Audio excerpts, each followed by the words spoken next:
Focus कर दो।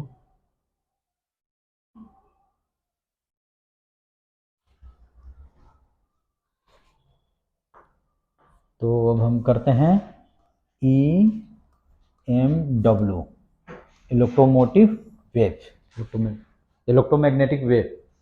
ठीक है, इलेक्ट्रोमैग्नेटिक वेव। तो देखो, ये जानते हो कि मैग्नेटिक फील्ड लाइंस का एक प्रॉपर्टी पढ़ाया था, तो बताया था कि magnetic field lines is a continuous curve without any break. Magnetic field lines ऐसे ऐसे होता है, ठीक है। मैग्नेटिक फील्ड लाइंस ऐसे नहीं हो सकता, ऐसे कभी नहीं हो सकता। अच्छा, एक और चीज है कि magnetic field due to current carrying conductor कितना होता है, जल्दी बताओ। Due to long wire mu not I upon में 2 पाई डी। यानी कि इसमें ये होगा कि B is inversely proportional to D। तो B जीरो कब होगा, जब D इन्फिनिटी हो जाए। कभी ऐसा नहीं हो सकता। जैसे मान लो कि यहाँ पे मैग्नेटिक फील्ड मान लो कि 10 टेस्ला है, तो यहाँ पे 5 टेस्ला हो जाएगा, यहाँ पे 2.5 हो जाएगा, यहाँ पे फिर कितना हो जाएगा 1.25, यहाँ पे मान लो कि 1 हो जाएगा, यहाँ पे 0.5 हो जाएगा। ये इन्फिनिटी पे जाके B इक्वल टू कितना हो जाएगा, 0 हो जाएगा। कभी ऐसा नहीं हो सकता है कि यहाँ पे यहाँ तक 10 टेस्ला हो जाए, इसके बाद में सडन 0 हो जाए, ऐसा कभी नहीं होगा। समझ रहे हो, कंटिन्यूअस कर्व होता है और जीरो कहाँ पे होगा, इन्फिनिटी पे होगा। ये समझ लिए, ठीक है। अच्छा, सेकंड चीज हमने ये बताया था कि जब मान लो कि कोई कैपेसिटर है, उसको एक हमने बैटरी से कनेक्ट कर दिया, जैसे C इक्वल टू मान लो कि कुछ भी मान लो 10 माइक्रोफराड, और ये मान लो कि 12 वोल्ट है। तो जिस इंस्टेंट पे यहाँ पे Q और माइनस Q, और Q इक्वल टू कितना हो जाएगा C भी, दैट इज 120 माइक्रो कूलम। इस पे प्लस 120, यहाँ पे माइनस 120 हो जाएगा, तो कैपेसिटर फुली चार्ज हो जाएगा, और इससे चार्ज का फ्लो, दैट मीन्स करंट का फ्लो क्या हो जाएगा, बंद हो जाएगा। लेकिन जब Q क्या हो, लेस देन 120 हो, माइक्रो कूलम हो, तो इस केस में इससे क्या होगा, करंट फ्लो होता रहेगा। ठीक है, जैसे ही इस सर्किट को हमने कंप्लीट किया, करंट का फ्लो शुरू हो गया। हालांकि ये मिली सेकंड में चार्ज हो जाता है, लेकिन मिली सेकंड भी फिजिक्स में मायने रखता है। जब हम इलेक्ट्रॉन के मास को कंसीडर करते हैं 9.1 इंटू 10⁻31 kg, तो मिली सेकंड को हम क्यों नहीं कंसीडर करेंगे, मिली सेकंड भी बहुत ज़्यादा टाइम होता है। ठीक है, जैसे चंद्रयान तो अभी देखे हो तुम लोग, चंद्रयान को जब वो क्या बोलते हैं, वो जब लैंड हो रहा था, तो ऑटोमेटिक उसको छोड़ दिया गया, यहाँ से कमांड नहीं दिया जा रहा था। क्यों क्यों नहीं दिया जा रहा था, ग्रेविटेशन से नहीं। देखो, ये जैसे एक चीज़ मैं बताऊंगा, ये तुमको तो पता नहीं समझ में आएगा कि नहीं आएगा। कमांड इसलिए नहीं दिया जा रहा था कि जैसे मान लो कि यहाँ पे वो हम कमांड दें, तो कोई भी इंफॉर्मेशन मैक्सिमम कितना स्पीड से ट्रेवल हो सकता है, स्पीड ऑफ लाइट, और वो कितना होता है 3 × 10⁸ मीटर पर सेकेंड। लेकिन मून तो नियर है नहीं, तो यहाँ से अगर हम कमांड अगर उसको भेजते हैं, तो उसके पास कब पहुँचेगा, ऐसा नहीं कि जिस समय हमने कमांड भेजा एट इंस्टेंट उसके पास चला गया। यहाँ से वहाँ जाने में टाइम लगेगा, और टाइम लगेगा 1.5 सेकेंड, 1.5 सेकेंड। ठीक है, वहाँ से जब इंफॉर्मेशन आ जाएगा तो 1.5 सेकेंड, यानी कि आने जाने में 3 सेकेंड का टाइम लैग हो सकता है। 3 सेकेंड में बहुत कुछ हो जाएगा, समझ रहे हो ना, 3 सेकेंड में बहुत कुछ हो सकता है। इसीलिए वहाँ पे ऐसा प्रोग्रामिंग सेट कर दिया गया कि इसके बाद में लॉक कर दिया कि इसके बाद में तुम समझो, यहाँ से कोई कमांड नहीं भेजा जा रहा था। कमांड अगर भेजते हैं तो उस इंफॉर्मेशन को वहाँ पहुँचने में कितना टाइम लगता है, 1.5 सेकेंड, और फिर वहाँ से आने में वो कुछ भेजता कि हाँ ऐसे नहीं ऐसे, तो उसको भी यहाँ आने में 1.5 सेकेंड लगता। ह्यूमन ब्रेन है, उसको एक्टिवेट होने में 0.2 सेकेंड लग जाता। ये टाइम बहुत होता है। और इस टाइम क्या, हाँ नहीं, तो वो सब उसको ऑटोमेटिक लॉक कर दिया गया कि अब जो करना है इसके बाद में तुम ही करो। नहीं तो अगर 0.5 सेकेंड का भी इधर इधर अगर डिफरेंस हो जाता ना, तो फिर बहुत कुछ हो जाता। ठीक है, जैसे जैसे एक और चीज़ है, जैसे मान लो कि एक प्लेट को हमने यहाँ पे रख दिया, एक प्लेट को हमने, चलो वो सब चीज़ तुमको समझ में नहीं आएगा, कभी वीडियो देखना, एच.सी. वर्मा में एक पीजी के क्लास ले रहे हैं, उसमें बता रहे हैं कि जब ये चार्ज मान लो कि यहाँ पे आग जाएगा तो उसके पास इंफॉर्मेशन जाएगा, मान लो कि दो प्लेट के बीच में बहुत ज़्यादा डिस्टेंस हो जाए, तो एक चार्ज को हमने यहाँ पे समथिंग डिस्टर्ब कर दिया, तो जैसे मान लो कि एक चार्ज को, जैसे एक चार्ज यहाँ पे है और एक चार्ज यहाँ पे है, दोनों के बीच का डिस्टेंस अगर इस चार्ज को मूव कराएं तो डेफिनेटली उस पर फोर्स क्या होगा, चेंज हो जाएगा। लेकिन ये चार्ज इतना डिस्टेंस पे है कि अगर इसको मूव कराए तो सडन वो चेंज नहीं होगा, टाइम लगेगा, यहाँ से इंफॉर्मेशन वहाँ जाएगा, फिर तब उसके लिए टाइम होगा, तब उसके लिए दूसरा हम क्वांटम मैकेनिक्स यूज करते हैं, इससे काम नहीं चलेगा, ठीक है, वहाँ पे थोड़ा दूसरा मैकेनिक्स यूज करते हैं। चलो वो सब कुछ नहीं, देखो हमारा पर्पस ये था कि जैसे हमने इस कैपेसिटर को कनेक्ट किया उसी इंस्टेंट पे चार्ज नहीं हो जाता है, सम फ्रैक्स मिली सेकेंड टाइम लगता है। जैसे हमने कनेक्ट किया चार्ज फ्लो होना शुरू हो जाएगा, इसमें करंट होता है, जब एक कैपेसिटर फुली चार्ज हो गया उसके बाद में इसमें करंट नहीं होता है, ये चीज़ मैं यूज करूँगा। हमने क्या बताया, magnetic field lines continuous curve होता है, ऐसा हो नहीं सकता कि यहाँ पे 3 टेस्ला हो जाए इसके बाद में 0 हो जाए, वो जीरो कम होते होते होते होते होते होते इन्फिनिटी पे जाके वो 0 होगा, ठीक है। और दूसरा हमने कंसेप्ट ये बताया कि जैसे इस कैपेसिटर को चार्ज करते हैं तो जैसे ही हमने इसको सर्किट को कंप्लीट किया वैसे ही ये चार्ज नहीं हो जाता है, इसमें चार्ज का फ्लो स्टार्ट होगा जिस इंस्टेंट पे यहाँ पे प्लस क्यू यहाँ पे माइनस क्यू, और क्यू इक्वल टू सी भी कंडीशन को फुलफिल करता है, उसके बाद में करंट, उसके बाद में ये फुली चार्ज हो जाता है और करंट का फ्लो बंद हो जाता है, ठीक है। ये जो दो चीज़ मैं यूज करूँगा, ठीक है। अब चलो बुकलेट खोल लो और फर्स्ट टॉपिक हम करेंगे क्या,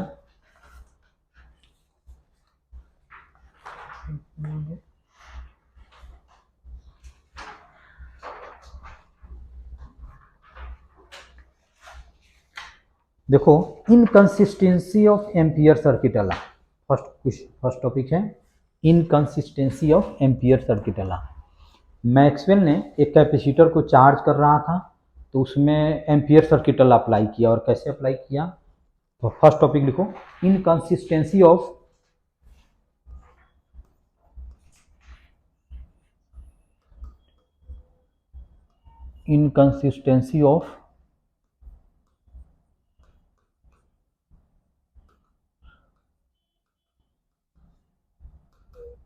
एम्पियर सर्किटल लॉ।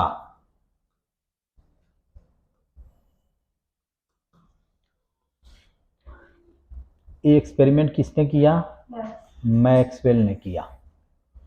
मैक्सवेल ने कुछ ऐसे किया, यहाँ पे बैटरी लगा दिया और यहाँ पे की बना दिया और एक कैपेसिटर यहाँ पे ले लिया, ठीक है, इसको की को क्लोज्ड कर दिया, ठीक है, और एक क्या है कैपेसिटर का प्लेट है, तो जस्ट आउटसाइड द प्लेट, यानी कि यहाँ पे कोई एक पॉइंट लिया और इसका डिस्टेंस उन्होंने आर एज्यूम कर लिया, ये क्या है, अब जस्ट इनसाइड तो यहाँ पे होगा, वहाँ पे बनाएंगे तो फिगर क्लियर नहीं होगा, इसलिए हमने थोड़ा यहाँ पे कर दिया और एक लूप लिया जिसका नेम दिया इन्होंने C1, और एक लूप जस्ट इनसाइड लिया और इसका नाम दे दिया C2, और इसका भी रेडियस क्या है, सेम है।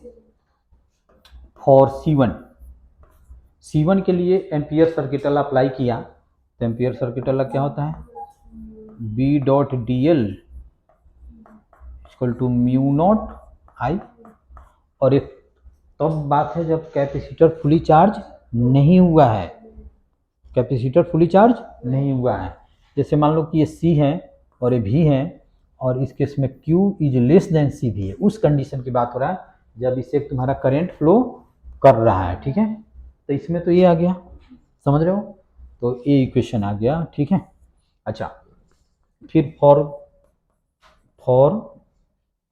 C2, तो C2 के लिए भी इन्होंने अप्लाई किया B.dl equal to mu not times, यहाँ पे करंट कितना फ्लो हो रहा है कैपेसिटर के थ्रू, कोई करंट नहीं फ्लो हो रहा है, वहाँ पे तो 0 होगा, तो ये हो गया B.dl इक्वल टू 0, इस इक्वेशन 2 ले लिया। अच्छा, तो उन्होंने कहा कि ऐसा कैसे हो सकता है कि यहाँ पे मैग्नेटिक फील्ड समथिंग है, यानी कि और जस्ट बाहर और जस्ट अंदर मैग्नेटिक फील्ड नहीं है, ऐसा कैसे हो सकता है, जब उन्होंने इस नीडल को, मैग्नेटिक नीडल को यहाँ पे रखा तो डिफ्लेक्शन हुआ, जब उसने मैग्नेटिक नीडल को यहाँ पे रखा तो भी इसमें देखा कि इसमें डिफ्लेक्शन हो रहा है। तो फैराडे ने, मैक्सवेल ने कहा कि एम्पियर्स लॉ में सम इनकंसिस्टेंसी है। अगर ये कंसिस्टेंट होता तो ए इक्वेशन और ए इक्वेशन क्या होता, दोनों इक्वल होता। समझ रहे हो। फिर उन्होंने यहाँ पे मैग्नेटिक फील्ड का इंटेंसिटी मेजर किया और यहाँ पे मैग्नेटिक फील्ड का इंटेंसिटी मेजर किया तो दोनों इक्वल आ रहा था। तो इस फॉर्मूला के अकॉर्डिंग तो यहाँ पे इक्वल नहीं आ रहा है। तो मैक्सवेल ने कहा कि इसमें सम इनकंसिस्टेंसी है। तो अब बोलोगे कि अभी तक तो हमने आपको गलत पढ़ा दिया। अच्छा चलो ठीक है, अभी हमने जो पढ़ा बिल्कुल सही पढ़ा, हमने गलत नहीं पढ़ाया। अभी जो हमने पढ़ाया उसमें, चलो यहाँ पे देखो मैं एक्सप्लोर करता हूँ। Ampere circuit law is given by this. Maxwell showed that equation 1 is inconsistent. To prove this inconsistency, consider a parallel plate capacitor being charged by a battery. As the charging continues, the current flows through the connecting wire, which changes with time. Current तो flow करेगा. This current produced magnetic field around the capacitor. Consider two planar loops C1 and C2, which are lie just left to the capacitor and in between the capacitor. ठीक है, as Son in figure. ठीक है, इसके बीच का separation क्या होता है, तो मिलीमीटर में होता है, सेंटीमीटर में होता है। Applying ampere circuit law for C1 तो B dot D L equal to इतना आ गया। For loop C2 B dot D L equal to 0 हो गया। If loop C1 and C2 very close to each other, ये तो काफी close है ना। तो मैग्नेटिक फील्ड लाइंस तो कंटिन्यूस कर्व होता है, ऐसा तो हो नहीं सकता कि यहाँ तक मैग्नेटिक फील्ड हो जाए सडन यहाँ पे 0 हो जाए। तो if C1 C2 are very close to each other, तो इक्वेशन 1 और 2 क्या होना चाहिए, सेम होना चाहिए। This result is inconsistent with equation 2 and 3। यानी कि ये हमने किसके लिए किया, C1 होता होगा C2, तो इफ इक्वेशन अगर ये मान लो कि कंसिस्टेंट होता तो ए और ए क्या होता, दोनों इक्वल होता। बहुत करीब क्लोज है, तो अगर कंसिस्टेंट होता तो ये क्या होता, C1 B dot D L is equal to क्या होता, B dot D L C2। लेकिन ऐसा हुआ नहीं। तो मैक्सवेल ने कहा कि इसमें समथिंग मिसिंग है, यानी कि इनकंसिस्टेंस है। तो इस फॉर्मूला को उसने मॉडिफाई किया और उसका नाम हो गया एम्पियर्स मैक्सवेल लॉ। ठीक है, तो अब नेक्स्ट टॉपिक लिखो। समझ गए, इसमें तो कोई डाउट्स नहीं है। अच्छा, उसके बाद में नेक्स्ट टॉपिक लिखो, Maxwell's modification of Ampere's law.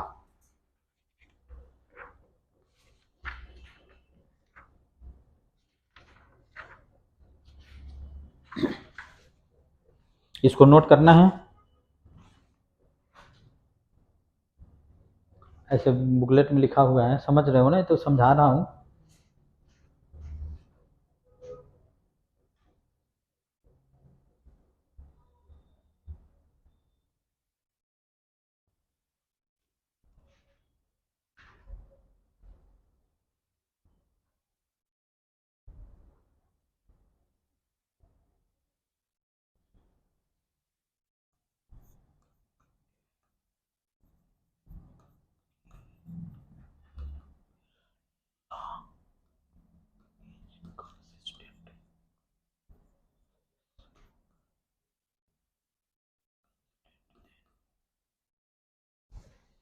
अगर एम्पियर्स लॉ कंसिस्टेंट होता तो ये इक्वेशन होना चाहिए था।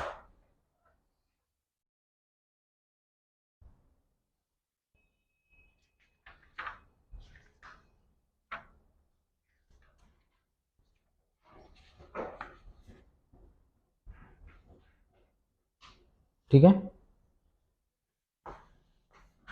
अब लिखो मैक्सवेल्स, नेक्स्ट है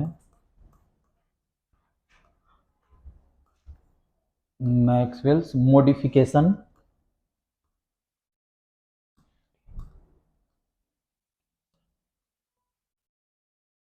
ऑफ एम्पियर्स लॉ।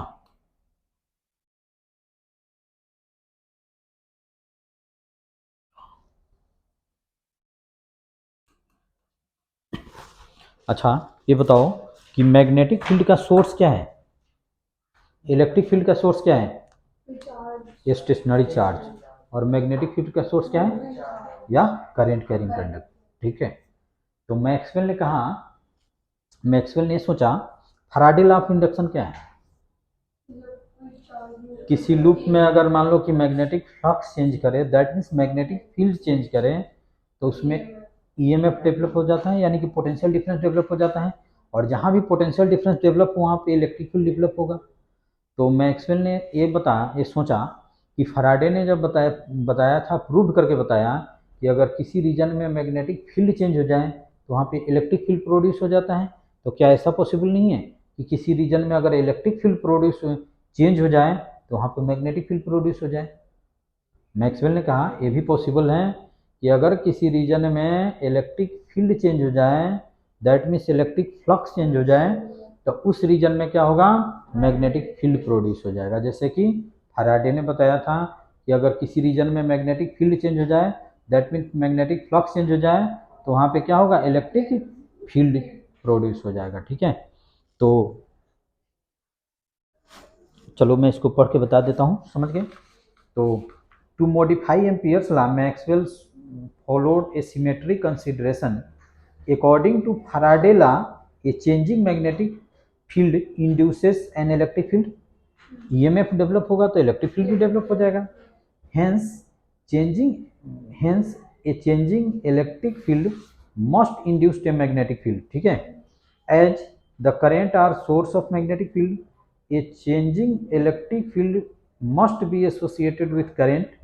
ठीक है, अब प्लेट के बीच में, दो प्लेट के बीच में इलेक्ट्रिक फील्ड तो चेंज करेगा।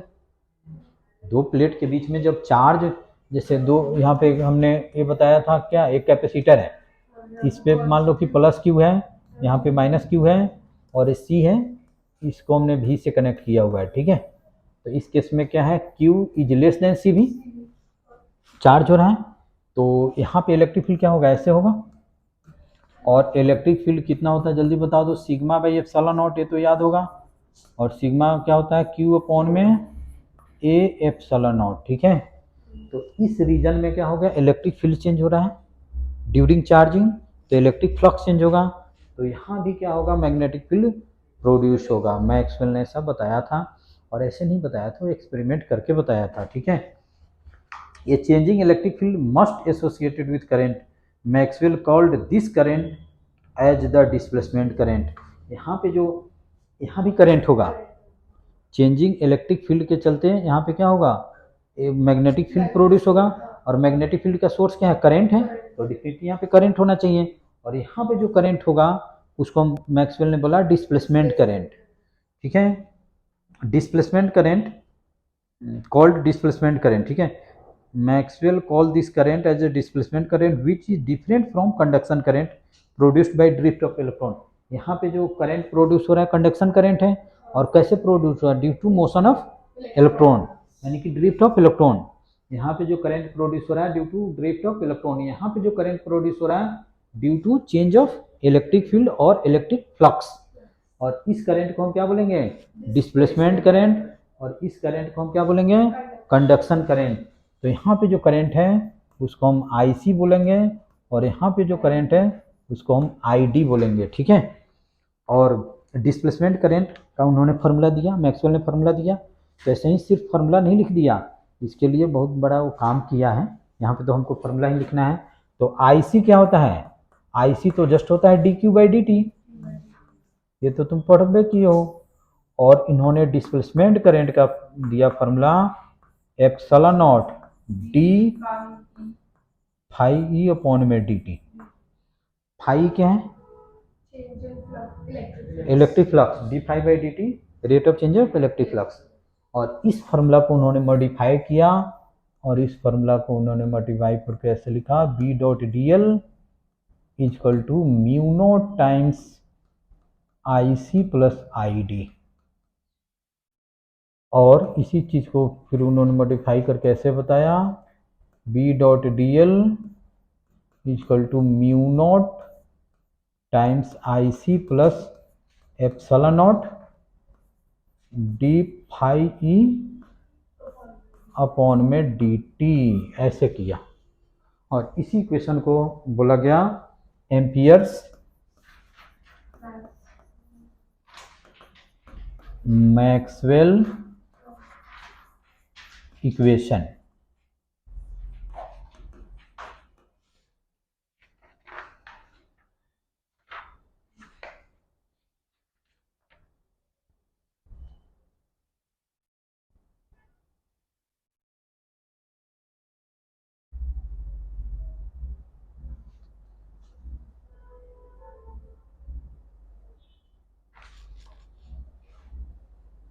समझ में आया कि हमने क्या किया? इस चीज़ को समझ लेना है, क्वेश्चन भी पूछा गया है, ठीक है। एक बार पहले नोट कर लो, फिर से एक बार मैं समझाता हूँ इसको।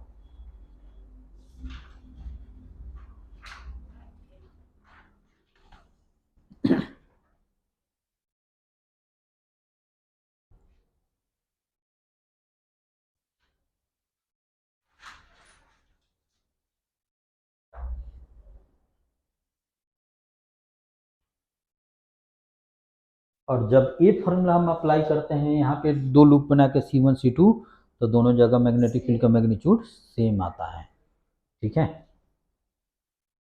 सर एक जगह जैसे अगर बाहर लेंगे तो आईडी जीरो हो जाएगा, आईडी जीरो हो जाएगा, अंदर लेंगे तो आईसीसी जीरो हो जाएगा, ठीक है। पहले इसको नोट कर लो। तो देखो, हमने फिर से बता रहा हूँ, तो फर्स्ट में तो समझ गए कि दोनों जगह एम्पियर्स लॉ अप्लाई किया तो दोनों डिफरेंट रिजल्ट आ रहा था, एक जगह जीरो दूसरी जगह समथिंग आ रहा था। तो मैक्सवेल ने सोचा कि ऐसा कैसे हो सकता है कि मैग्नेटिक फील्ड यहाँ तक हो, इसके बाद में सडन जीरो हो जाए, ऐसा पॉसिबल नहीं है। तो उन्होंने नीडल को रखा तो दोनों जगह डिफ्लेक्शन हुआ, फिर वहाँ पे इंटेंसिटी मेजर किया तो अप्रॉक्सीमेटली दोनों जगह मैग्नेटिक फील्ड का इंटेंसिटी क्या है, सेम आया। तो कहा कि मैक्सवेल जैसे एम्पियर्स इक्वेशन में सम चीज़ मिसिंग है या इसमें सम इनकन्सिस्टेंसी है। फिर उन्होंने सोचा कि इसको कैसे मॉडिफाई किया जाए, तो उन्होंने बताया कि इस रीजन में, जैसे फैराडे ने बताया था कि अगर किसी रीजन में मैग्नेटिक फील्ड चेंज हो जाए तो वहाँ पे इलेक्ट्रिक फील्ड प्रोड्यूस हो जाएगा, इलेक्ट्रिक फील्ड प्रोड्यूस हो जाएगा। तो मैक्सवेल ने कहा कि अगर किसी रीजन में इलेक्ट्रिक फील्ड अगर चेंज हो जाए तो डेफिनेटली मैग्नेटिक फील्ड प्रोड्यूस हो जाएगा। अगर किसी रीजन में मैग्नेटिक फील्ड है तो डेफिनेटली वहाँ पे करंट होगा ही होगा, वहाँ पे करंट होगा ही होगा। तो मैक्सवेल ने बताया कि इस रीजन में भी करंट होगा और उस करंट का नाम दिया डिस्प्लेसमेंट करंट। यहाँ पे जो करंट फ्लो करेगा due to drift of charge, इसको कंडक्शन करंट, और यहाँ पे जो करंट फ्लो करेगा due to change of electric field और electric flux is known as displacement current. और इलेक्ट्रिक फील्ड इतना है और इस चीज़ को इन्होंने ऐसे किया और इसी को मैक्सवेल एम्पियर्स इक्वेशन बोलते हैं, ठीक है। तो यहाँ पे लिखाया गया है, नीचे में देखो बुकलेट में पेज नंबर 4 पे ये लिखा हुआ है, this is known as Maxwell Ampere's law. According to Maxwell the source of magnetic field is not only conduction current. सिर्फ मैग्नेटिक फील्ड कंडक्शन करंट के चलते नहीं प्रोड्यूस होता है, वो डिस्प्लेसमेंट करंट के चलते भी प्रोड्यूस होता है। और देखो, not only conduction current due to flowing charge but also changing electric field और time varying electric field also produces ये इलेक्ट्रिक करंट, ठीक है। समझ में आया? अच्छा, उसके बाद में है डिस्प्लेसमेंट करंट। देखो पेज नंबर 5 पे, पेज नंबर 5 पे या लिख लो या समझ लो, displacement current which exist in addition to conduction current whenever electric flux electric field and hence electric flux changes with time. अगर किसी रीजन में इलेक्ट्रिक फील्ड चेंज करें या इलेक्ट्रिक फ्लक्स चेंज करें तो उस रीजन में भी करंट होगा, उस करंट को हम क्या बोलेंगे, डिस्प्लेसमेंट करंट। तो जो दो कैपेसिटर के बीच में जो करंट प्रोड्यूस होगा उसको हम क्या बोलेंगे, डिस्प्लेसमेंट करंट, ठीक है। अब कंसिस्टेंसी, अब इसको मैं प्रूव करके बता दूं दोनों इक्वेशन से, ठीक है, यार आने दो, चलो प्रूव करके बता देता हूं, ठीक है, समझ गए। अब consistency of modified Ampere's law, next लिखो, consistency of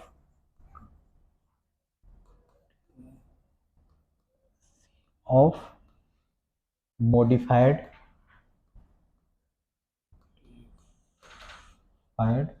Ampere's law।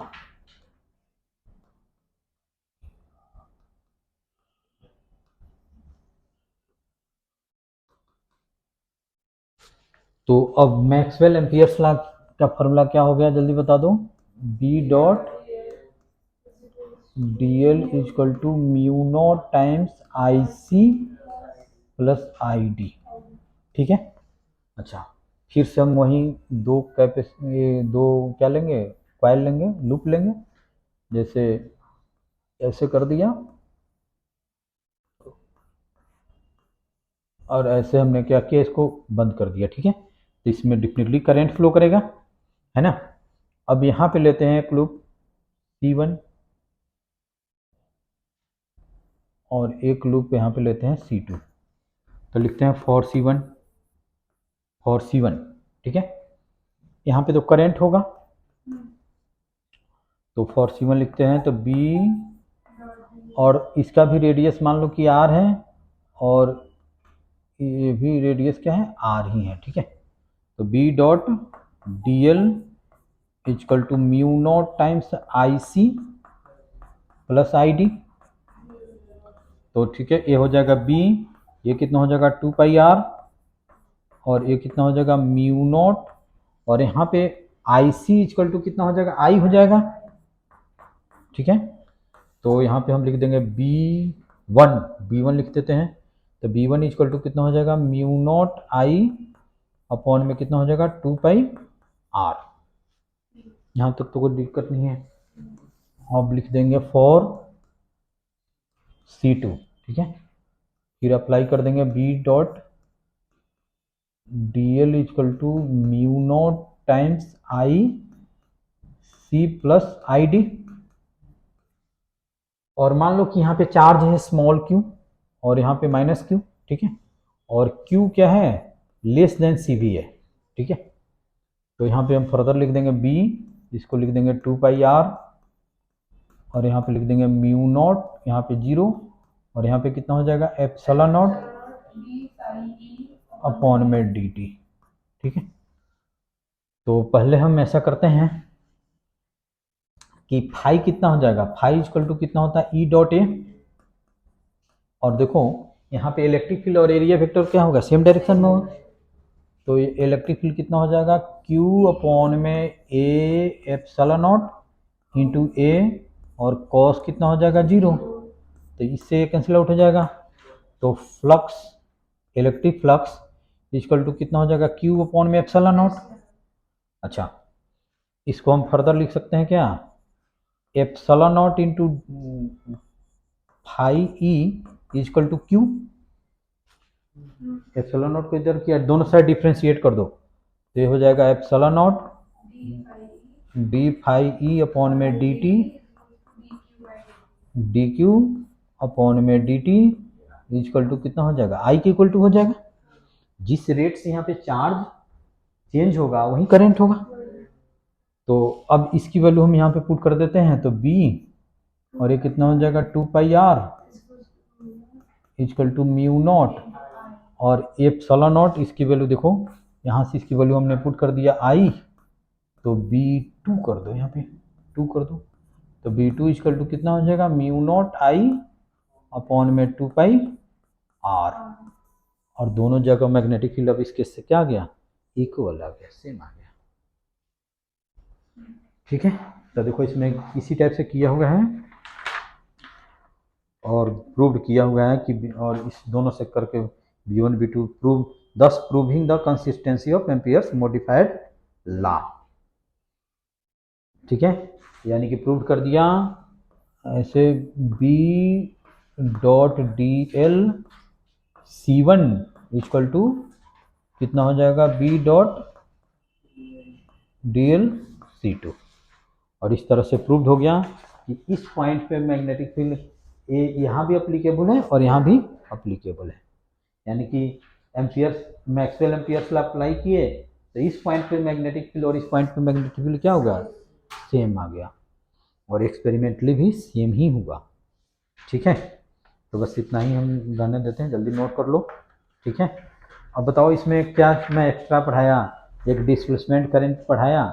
Displacement current क्या है, अगर किसी रीजन में इलेक्ट्रिक फील्ड चेंज हो जाए तो डेफिनेटली इलेक्ट्रिक फ्लक्स चेंज हो जाएगा, और उसके चलते जो करंट प्रोड्यूस होगा उसको हम क्या बोलेंगे, डिस्प्लेसमेंट करंट।